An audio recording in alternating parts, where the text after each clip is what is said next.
Hello tout le monde. Hier, j'ai ressorti le Deviant Moon Tarot pour une cliente qui m'a contactée et j'avais oublié à quel point j'adore ce tarot.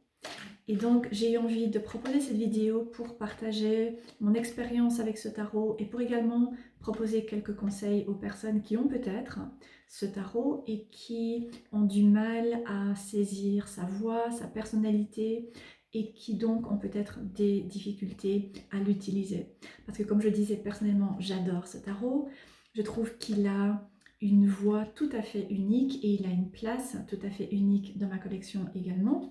Et je pense que ça vaut vraiment la peine de prendre du temps pour faire connaissance avec ce tarot et pour pouvoir créer une relation qui va vraiment être extrêmement enrichissante.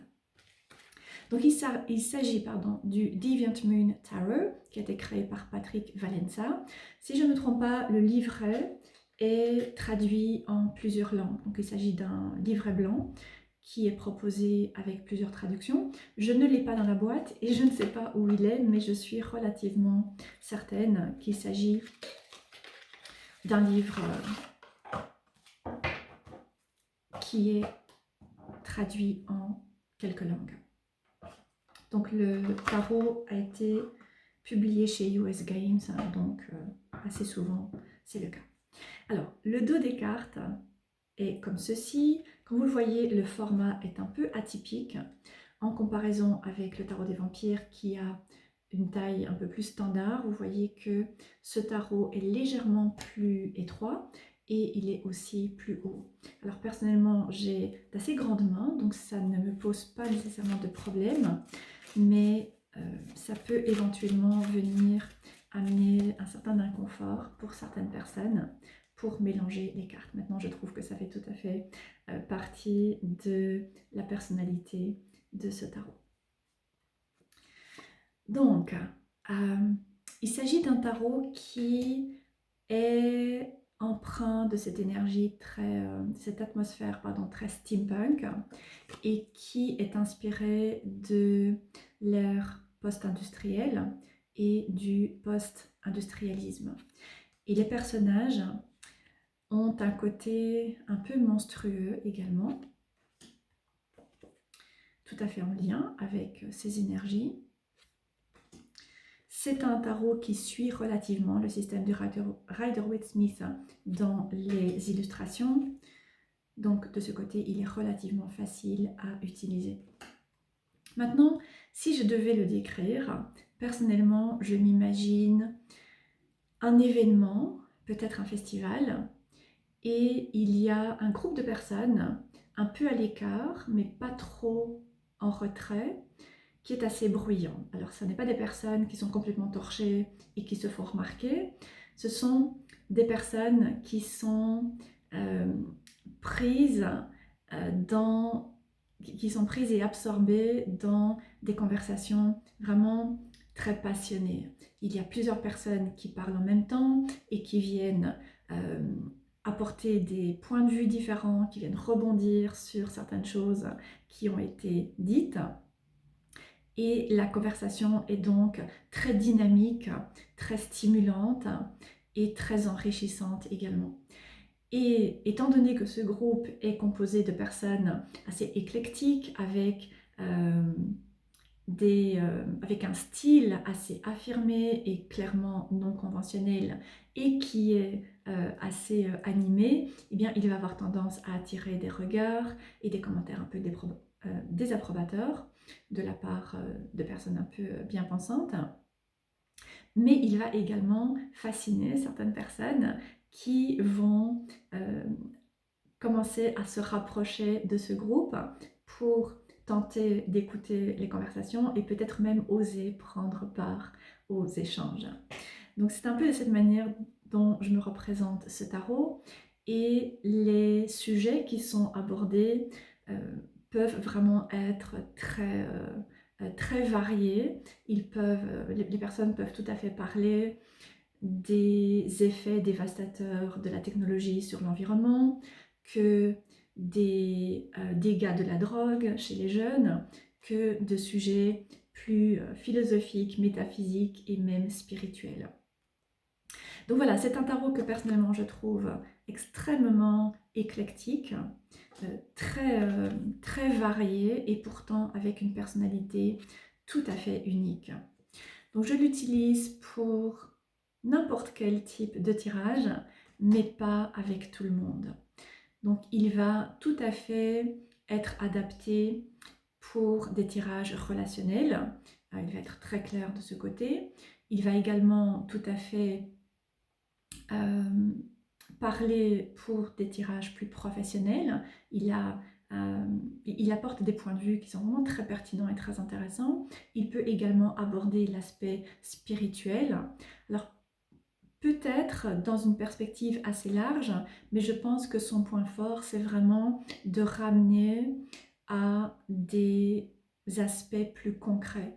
Par exemple, il va parler de notre propre cheminement spirituel, où nous en sommes à un certain moment, quelles sont les pratiques qui peuvent nous aider, quels sont les outils que nous pouvons utiliser, sur lesquels nous pouvons nous appuyer, quelle perspective nous pourrions changer pour nous permettre de retirer davantage de satisfaction par rapport à notre chemin spirituel. Donc, je pense qu'il va plutôt apporter des aspects concrets, c'est là qu'il est dans son élément, c'est là quelque part sa force. Ce n'est pas un tarot qui est éthéré, je trouve, même s'il a une belle largesse, il est très expansif, mais son message au final est concret et pragmatique. Maintenant, comme je disais, ce tarot ne convient pas à tout le monde, il n'est certainement pas fait pour les âmes sensibles. Il a un langage qui est très clair, qui est très direct, il a un franc-parler, très clairement, et si vous ne voulez pas entendre certaines vérités, eh bien, il a mieux à faire et il ne va pas perdre son temps, il va simplement laisser la place à un autre tarot, un autre oracle pour échanger avec vous. Donc, il est franc et je trouve qu'il apprécie également les personnes qui ont du répondant parce qu'il est bavard, il aime explorer les choses, il aime aborder différents sujets et il apprécie des personnes qui ont du répondant. Donc des personnes qui ont des questions peut-être assez claires et euh, qui souhaitent aller au cœur du sujet, qui souhaitent tirer quelque chose au clair et qui ne vont pas avoir peur de prendre part à la conversation. Donc lorsque lorsqu'un certain éclairage va être mis en avant par les cartes, eh bien, la personne va rebondir et peut-être apporter un point de vue ou bien peut-être poser des questions supplémentaires parce qu'elle comprend que lorsqu'elle est engagée dans la conversation, eh bien, c'est de cette manière qu'elle va pouvoir vraiment retirer de la clarté, avoir des réponses et avoir des éclairages qui sont pertinents. Donc, je trouve qu'il ne va pas nécessairement vouloir participer à des tirages avec des personnes qui veulent avoir un message très général, qui n'ont pas de questions particulières et qui ne vont pas participer à la conversation parce qu'elles attendent simplement qu'on leur dise les choses. Ça n'est pas nécessairement là qu'il va être dans son élément. À ce moment-là, je trouve que le tirage devient un peu difficile. Mais lorsqu'il est face à quelqu'un de plus ouvert, et bien à ce moment-là, il est très bavard et il a beaucoup à dire également. Étant donné cela, il est aussi, je trouve, très intéressant et très pertinent lorsque on se sent coincé, lorsqu'on se sent bloqué, ou bien lorsque nous pouvons être dans peut-être une période de notre vie ou une situation en particulier par rapport à laquelle les choses ont tendance à stagner. Il va amener du mouvement, il va amener de la clarté, il va amener des perspectives différentes, il va encourager à changer notre regard et apporter des informations auxquelles nous n'avions peut-être pas nécessairement pensé et qui vont nous aider à pouvoir gagner en clarté et ensuite être également plus clair par rapport à comment nous pouvons agir ou avancer à partir de là. Étant donné cela, je trouve aussi qu'il est très intéressant pour aborder, encore une fois, des aspects assez concrets de notre chemin spirituel. Et par exemple, je pense que je vais l'utiliser dans les tirages que je propose sur mon site pour développer l'intuition. Parce que là aussi, il est très clair par rapport à ce qu'il a à dire, mais en même temps, il est rassurant. Par exemple, lorsqu'il a apporté un éclairage sur une question ou bien sur une situation, eh bien, il va apporter un petit message supplémentaire en disant, tu sais, ce ressenti que tu avais, c'était juste, donc fais-toi confiance. Donc il va vraiment encourager à faire confiance à notre intuition, nous mettre à l'écoute de ce que nous ressentons, ce que nous voyons, ce que nous savons au fond de nous et pouvoir faire confiance à cela. Et de ce côté, je le trouve assez rassurant dans sa manière de transmettre l'information, même si être rassurant, ça n'est pas nécessairement sa personnalité dans un sens beaucoup plus large. Donc voilà, c'est un tarot assez unique qui convient aussi évidemment idéalement à des personnes qui peuvent se sentir différentes, des personnes qui sont peut-être intéressées par le domaine des cartes, de la spiritualité, de la médiumnité, mais qui ont du mal à s'assumer, qui ont peur de se montrer, qui ont peur d'être vues et qui se sentent différentes. Il vient à ce moment-là nous encourager à être soi, être authentique, accepter ces différences comme étant des qualités et pouvoir trouver et ensuite laisser s'exprimer notre propre voix plutôt que vouloir nous conformer et essayer de nous faire une place dans un environnement qui en fait ne nous convient pas, qui n'est pas capable de valoriser ce que nous venons apporter, de voir nos différences et de nous soutenir finalement dans l'exploration de ces différents aspects. Donc il est aussi très intéressant de ce côté pour nous encourager à accepter le fait que nous soyons différents et valoriser également cette différence. Et une dernière chose, je le trouve aussi très intéressant pour travailler avec la créativité. Donc encore une fois, que ce soit avec les cartes, que ce soit dans un autre domaine, mais également pour des professions, des personnes qui ont une profession qui a un côté plus créatif ou plus artistique, ou peut-être moins conventionnel. Là aussi, il va vraiment être dans son élément et venir apporter des informations très claires et très intéressantes et enrichissantes. Voilà pour ce que j'avais envie de dire par rapport à ce tarot, Deviant Moon Tarot. Et je propose maintenant un tirage pour vous montrer comment il s'exprime.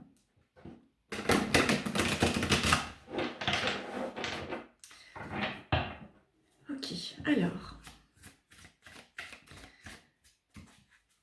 je vais réaliser un tirage par rapport au travail et à la carrière. Alors, si vous avez une question par rapport à ce domaine, prenez un moment pour vous poser et pour simplement penser à votre question.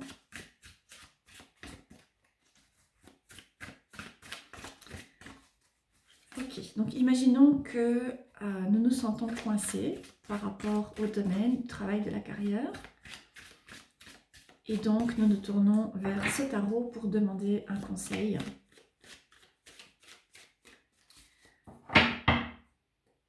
Ok, alors je vais tirer 3 cartes. Reine d'épée, le 2 de pentacle et le 6 de bâton. Alors, je vous montre les cartes. Ok, reine d'épée, 2 de pentacle et 6 de bâton. Donc, des cartes assez différentes. Et donc, il y a cette reine d'épée qui, lorsque j'ai les cartes face à moi, regarde le 2 de pentacle. Et donc, pour moi, ici, le message est relativement clair. Ce qu'il vient dire, c'est que nous avons peut-être l'impression d'être coincés parce que nous hésitons. En fait. Nous pouvons être pris dans de l'hésitation et une difficulté à vraiment pouvoir nous positionner. Peut-être que nous avons un job et nous nous demandons est-ce que c'est le moment de quitter ce job, est-ce que c'est le moment de passer à autre chose, chercher un autre job, ou bien est-ce que je reste là où je suis, ou bien peut-être que nous avons un projet et nous sommes encore en train d'hésiter, de nous demander est-ce que j'y vais, est-ce que je n'y vais pas.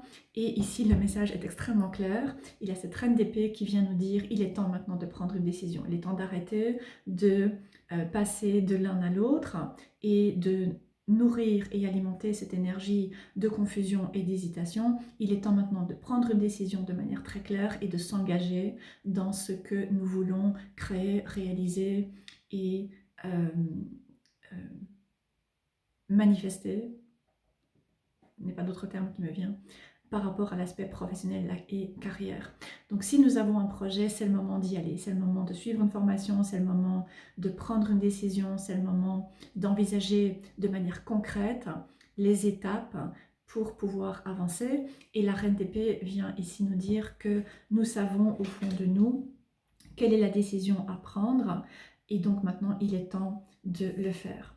Et ensuite, il y a également ce 6 de bâton qui vient nous dire que c'est important de pouvoir avoir confiance en nous et de pouvoir là aussi être clair par rapport à cette énergie de la reine de bâton et ne pas nous laisser décourager, démotiver, ne pas non plus attendre que les personnes autour de nous soient d'accord avec nous ou bien nous encouragent. C'est notre propre chemin, c'est notre décision à prendre.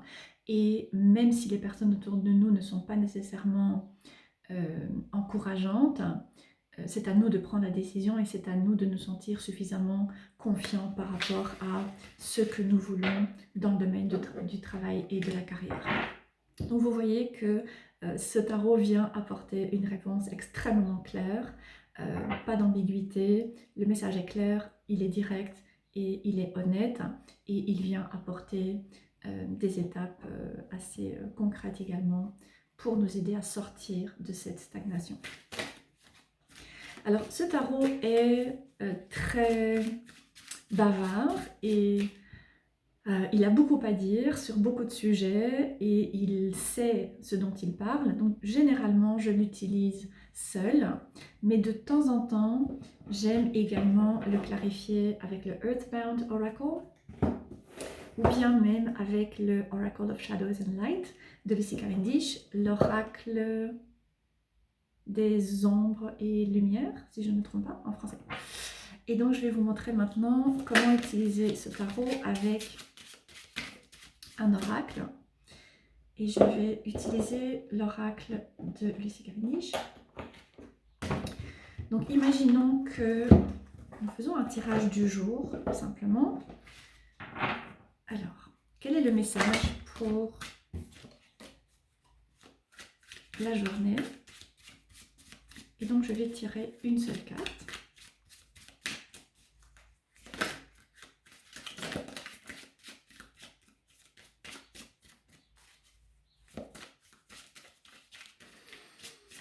Ok, alors. Le 3 de bâton. Donc 3 de bâton pour ce message. Et là aussi, hein, le message est très clair.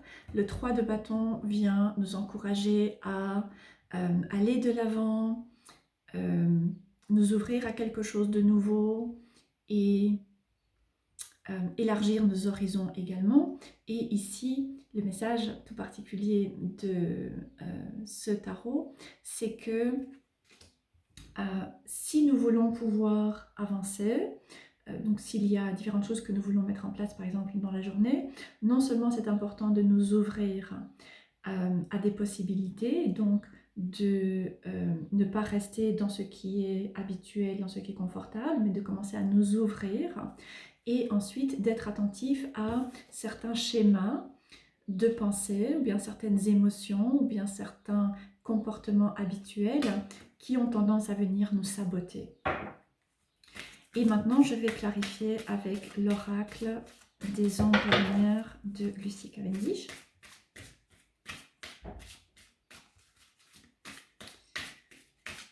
Donc, une carte pour clarifier ce 3 de bâton et j'ai, voilà, la sorcière de la fin du monde. Magnifique. Donc il y a beaucoup de vert qui ressort dans ce tirage, dans les deux cartes. Le vert, c'est la guérison, c'est aussi la connexion avec la nature. Et il y a ici ce message de la fée de la fin du monde. Donc l'idée d'un cycle qui se termine, cycle qui est également présent dans le 3 de bâton avec la lune. Donc là maintenant, aujourd'hui, il y a une possibilité de peut-être mettre fin à un cycle ou en tout cas de pouvoir être attentif à quelque chose qui a besoin de changer. Et donc, pour pouvoir nous ouvrir à de nouvelles possibilités, si par exemple nous voulons du changement dans notre vie, si nous voulons démarrer quelque chose de différent, si nous avons peut-être besoin de réfléchir à une situation, peut-être que nous sommes en train un peu de dramatiser et de penser que c'est la fin du monde et nous pouvons donc être dans cette énergie de procrastination et d'hésitation, encore une fois. Et ici donc, le message, c'est de pouvoir être attentif à ces émotions, à cette impression que le changement va apporter une fin majeure qui peut être effrayante, à pouvoir vraiment être attentif à nos émotions. Et donc si ce tirage ressort ici dans un tirage du jour, par exemple, si ce sont les cartes que je tire personnellement, eh bien, je vais maintenant prendre un temps pour méditer avec ces deux cartes et pour écrire dans mon journal. Et ce à quoi je vais être tout particulièrement attentive, c'est cette représentation de la lune et cette lumière qu'elle vient mettre sur les 3 bâtons, et me demander, ok, quelles sont les émotions que j'ai besoin de reconnaître, que je ne vois peut-être pas de prime abord, qui m'empêche de pouvoir être dans cette énergie d'expansion, être ouverte à de nouvelles possibilités. Donc je vais prendre un temps pour réfléchir et pour écrire dans mon journal quelles sont les émotions que je peux ressentir, peut-être de la crainte, peut-être des doutes, peut-être la peur de devoir passer par une fin majeure. Et ensuite, le nombre qui est associé à la carte oracle, c'est 45, ce qui fait 9, donc référence à l'ermite. Donc là aussi, une deuxième confirmation de revenir à l'intérieur, de ralentir, de prendre un temps pour clarifier ce que nous ressentons et pour faire le point sur ce qui maintenant est terminé et ce que nous pouvons commencer à clôturer. Donc si ce tirage ressort, eh bien c'est de cette manière dont je vais travailler avec les cartes. Donc comme vous voyez, c'est un tarot qui a une personnalité vraiment très claire, qui apporte des messages qui sont clairs, qui peut avoir tendance à quand même beaucoup parler et peut-être utiliser beaucoup de mots, mais c'est pour que nous puissions vraiment accéder à une vision claire de notre question ou bien de notre situation. J'espère que cette vidéo aura pu vous inspirer et peut-être vous donner envie de travailler avec ce tarot. N'hésitez pas à me laisser en commentaire, me dire si vous avez ce tarot, si vous aimeriez l'acheter, s'il est sur votre liste d'envie ou si vous l'avez peut-être depuis un certain temps et si cette vidéo vous aide à pouvoir l'utiliser peut-être d'une nouvelle manière dans votre pratique. Voilà, je vous remercie beaucoup de m'avoir suivi, je vous souhaite une très belle journée et je vous dis à bientôt.